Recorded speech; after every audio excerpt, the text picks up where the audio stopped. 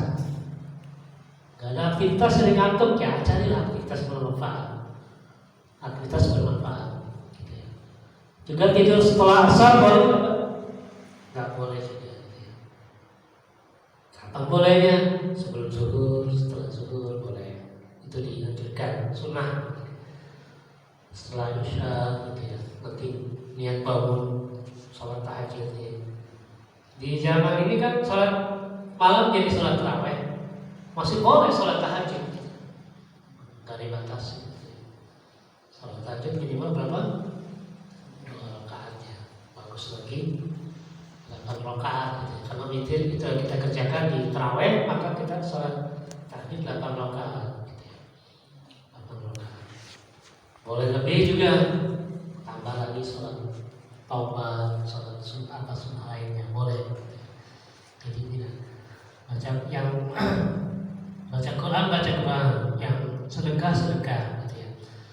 Mendapatkan pahala untuk qadar, syaratnya ibadah Pak setiap malam bulan Ramadan. Jangan ada miss gitu ya. Insyaallah dapat Lailatul Qadar. Lailatul Qadar belum ditunggu gitu ya. Walaupun ada anjuran di 10 malam terakhir gitu ya. Tapi tetap kita nggak tahu kapannya kan. Jadi ya kita perpanjang saja ibadah kita setiap malam gitu. Nyumbang, masukkan di tromol gitu ya, 1.000, 2.000 gitu. Tapi jangan putus. Atau kalau tidak sempat ditaruh di rumah, di tromol gitu ya. Di jalan, apalagi sekarang kita bulan puasa, kita umat Islam paling toleran sedunia ya. Di bulan puasa kita masih bekerja gitu ya. Kalau dulu sempat ada libur tuh ya, sekolah libur 1 bulan. Bahkan di negara kita Jumat saja kita masuk kerja gitu kan. Di negara-negara Arab itu Jumat libur, Jumat Sabtu libur, Ahad masuk kerja.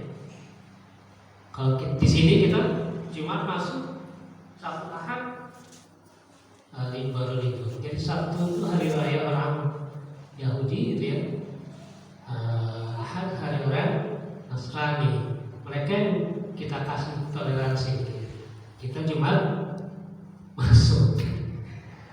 Padahal kita situ hari agung kita, walaupun boleh kita tidak membatasi ibadah dengan hal keduniaan.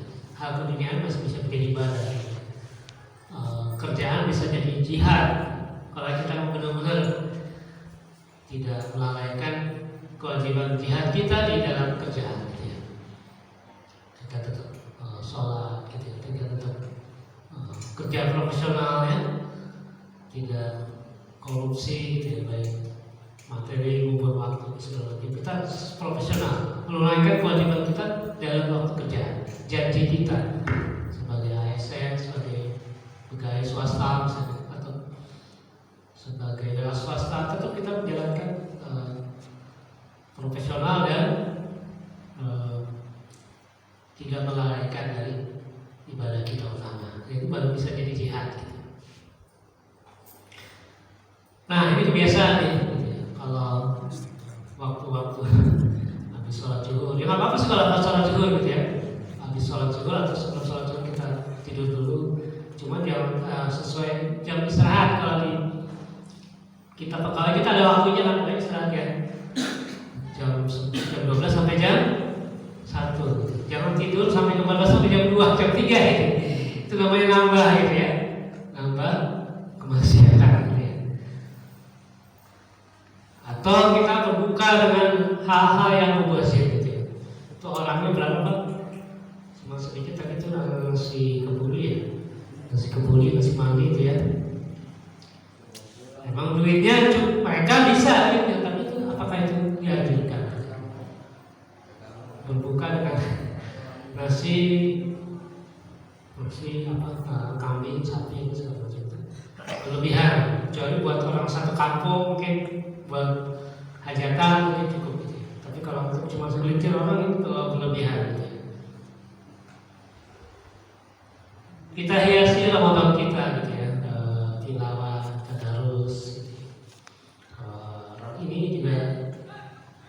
sunnah Rasulullah SAW. Jadi tiap Ramadan Rasul sama malaikat Jibril ya bertadarus gitu ya. Jadi Rasul bacakan Quran, dicek bacaannya hafalannya sama malaikat Jibril gitu ya. Ini saling ya mengoreksi gitu ya. Tarawih jelas gitu ya, tiap malam bersedekah, memberi berkah gitu ya. Bagi yang tidak berpuasa karena halangan gitu ya, sakit atau safar atau yang pada puasa yang tinggalkan, kasih bukaan aja sama orang segelas air atau satu air mineral gitu, gelas mineral, satu butir kurma itu ngasih pada orang Alhamdulillah buka puasa. kita sudah mendengarkan kajian pagi kita dari Bapak Ustadz Muhammad Edison. Bagi bapak-bapak yang ingin bertanya seputar kajian tadi, mungkin sehabis pada sholat syuruk. Mumpung cukup yang bisa saya sampaikan, kurang lebihnya mohon maaf. Wabillahi taufiq wal hidayah. Assalamualaikum warahmatullahi wabarakatuh. Waalaikumsalam warahmatullahi wabarakatuh.